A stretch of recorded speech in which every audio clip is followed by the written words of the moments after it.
We are continuing today in the 48th chapter.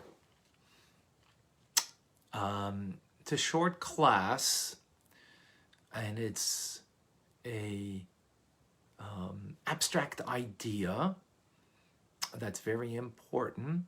Where we're going with this will not be very clear at the moment, because just to move back a bit, we started in chapter 46 about a reciprocal love, about a king, God Almighty, the ultimate king, who comes and gives us the opportunity, taking us out of a dunghill where we're living as paupers, and brings us to the inner chamber where he gives us an intimate relationship with him through a great embrace and a kiss. That is the metaphor. And that is that God gives us an opportunity. We can go out of our own dunghill, which is our own limitations and restrictions. Excuse me. On a personal level, meaning as the soul is within the body and it is restrained, restricted because of the agenda of the body, the soul can't soar. Except for the fact that God brought us into his inner chamber and gave us a capability by giving us Torah and mitzvahs, that through that we can be released from our imprisonment or restraint, restriction. And we can truly be exalted. We can truly be betrothed to God as part of the metaphor. And therefore, we reciprocate as a result when we observe Torah mitzvahs. So that's the background. Now we're going into a finer idea over here, and it's about God being limitless, Ein Sof in the Hebrew, which means without limitation. And in order that there should be a world that's full of limitation, a world where we could exist that in our own estimation as separate entities from God, and given then the freedom of choice to choose the relationship or the opposite, there has to be what we call a tzimtzum, a contraction of the divine, infinite light. And from that tzimtzum contraction, that the light of God is reduced to such a degree that ultimately what comes out on, so to speak, the other side, the other end, is a limited physical world. That's where we're going with this. Where that leads us in this reciprocal love, we'll see. Let us understand that in more detail, is what the Alter Rebbe teaches us today. So in the vitality that comes from God, and just a reminder, it's a parenthetical thought, everything is from God. There are not, as in other faiths or religions or notions, different forces of good and evil, forces of light and darkness, the forces of God and Satan. No. It all comes from God. Period. The question is, in what fashion and what manner? We've spoken about this in the past at great length. So the Alter Rebbe explains. Two parts of the vital force, of the life force that animates me, you, and everything in this world. One is called Memale Kol Amin, means the way God fills the world. And that is such a reduction of the light that it fills the world. And the metaphor for that would be where the soul fills the body. The soul fills the body in specific, that the soul fills the eye and gives the eye the capacity to see, right? The ear to hear, the mouth to speak, the arm to extend itself, and so on. What does that mean? It means that the soul enclothes itself, and that's the term that's important over here, enclothes itself, and to enclose itself means it has to take the measurements, right? Like my clothes are measured to the arm, right? It's not one size fit all, like, well, you can't get that, but that's not the metaphor over here. So the arm has to be exact, precise measurement of clothing to enclose the individual. So there's a precise measure of the divine light of God that is specific to all of creation, that vests itself in that particular creation.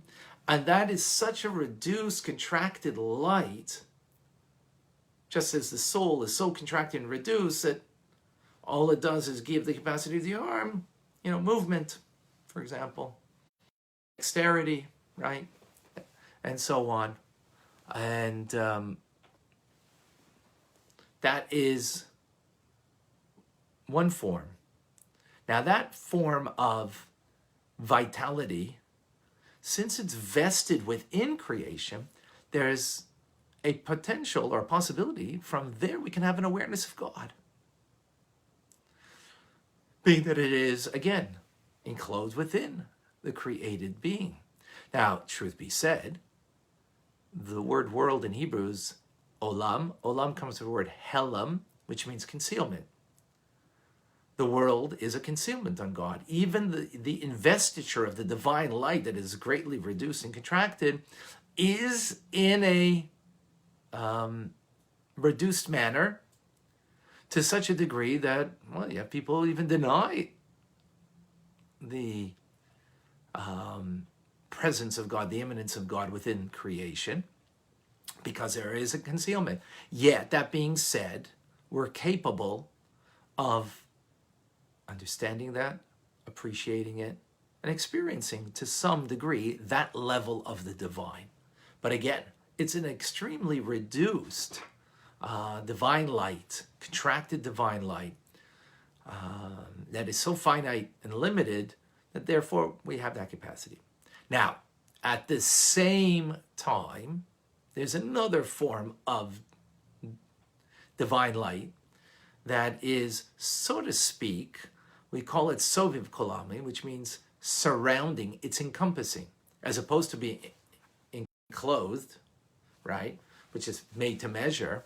This is now one size fit all, right? Like a house that fits in many different people and things, all the same, no distinction. So that encompassing light of God, now when we say encompassing, the Alter Rebbe says we got to be careful. Encompassing suggests that it's beyond, transcends, and not from within. So the Alter Rebbe explains, no. This is a much greater light of God, vitality of God, that is present in this world, but we call it encompassing because just like something is encompassing that's beyond is not affecting the thing. So likewise, this light of God isn't openly affecting the created being. As opposed to the inward light, the measured light, the mamale, the one that fills, just like the soul fills the eye, right? And gives it the capacity to see and the arm to act as an arm.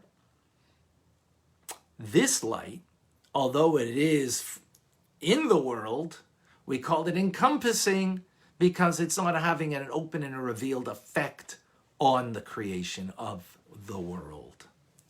This is a much greater light of God, because if it were to openly have the effect on me and you, we would cease to be me and you. So is that light there? Yeah. So we call it encompassing. So what the Alter Rebbe gives is, to better understand this, right now I'm looking at this cup. And the image of it, how do I call it, is encompassed in my mind. So on the one hand, it's in my mind, the image, right? It's in my mind. So therefore, it's in it. I'm not hovering over it, but we call it, it's encompassed in my mind, the image of this cup. Now, the difference, of course, is with God, the creation is not, in the image of creation is not encompassed in God's mind, but the actual creation is encompassed in the mind of God, right? In other words, this physical cup is not encompassed in my mind, but the image of it is by God. And that's where the breakdown of the metaphor is, that this cup is indeed,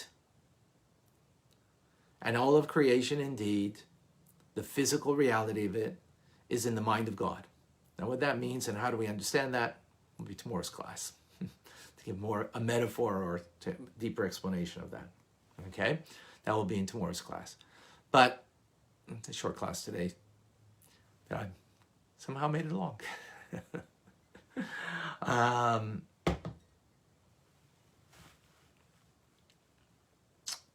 So it's called encompassed. The sense of encompassed over here again means it's not having an open, revealed effect. As the reduced light of God, that is what we call mamale, fills the world, it fills it in the unique aspect of all the creative beings. So an inanimate object, the light of God is much more reduced. In an animal, less reduced, human, even less reduced, that light of God in the specifics of what makes me, makes a rock a rock.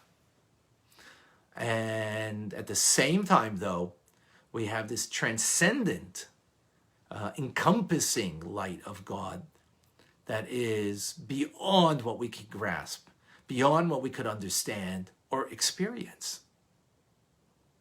That is, again, within the world, but we call it encompassing the world because it's not within the world in a manner that it is affecting in a revealed way. The important point is revealed. In other words, there's an effect of that part of that vitality of God, but not in a revealed way. Because if it were revealed, then that light would be so powerful, we would like be the ray of sun within the sun that, is nothing, has no independence, and is not in any way sensing the separateness from God.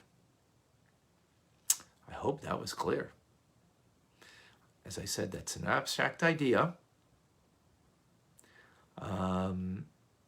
that is essential for us to understand the Ein Sof, the limitlessness of God, and what he does, so as it were, so to speak, in creating the world and me and you.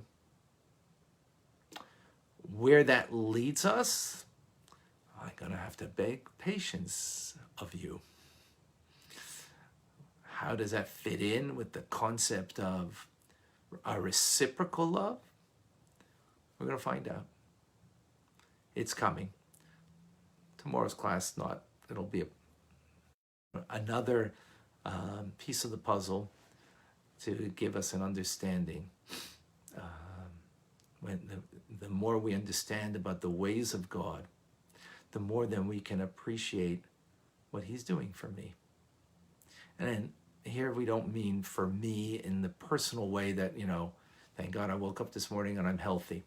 Of course, those things, thank God I woke up, period. Thank God my head's working and my heart is working and all those things, yes. This is a different point over here, to appreciate God as creator and what that means as a whole and to me specifically. All right, so let us say hello to those we didn't get a chance to say hello earlier.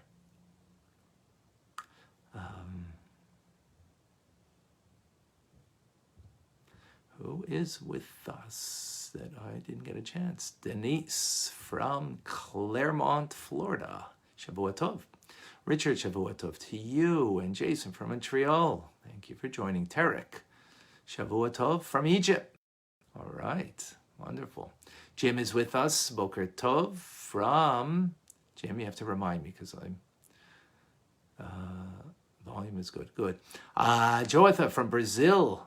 Good morning and a good week. And Sarah Malka from North Carolina. Thank you for joining. Shlomo, thank you for joining. Linda, good vach to you from New York. Oh, okay. And thank you for all those that joined last night for our great Farbringen that we had Saturday night. Who else is with us? We have Batya and David from Montreal. Shavua Tov. And Isabel is with us from Germany, right? Rena from Colorado. Shavua Tov. And Matira Surim. Okay.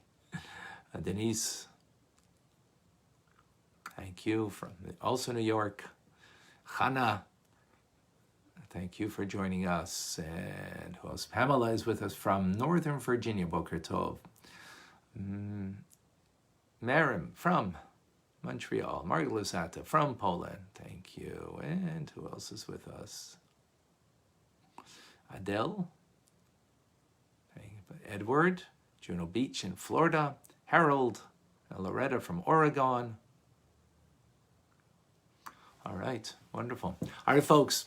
Just a reminder, sharing is caring. Share the Alter Rebbe's teachings with others. For those interested, tonight I give a class on the Parsha, or it'll actually be on Lag Bomer, I think, if I recall correctly. 6:30. You can catch it on Chabad ZK, Chabad Zichron. Tonight at 6:30 on Facebook. Even a chance for Zoom if people have a chance. Well, we'll can private message me and we can give you more information.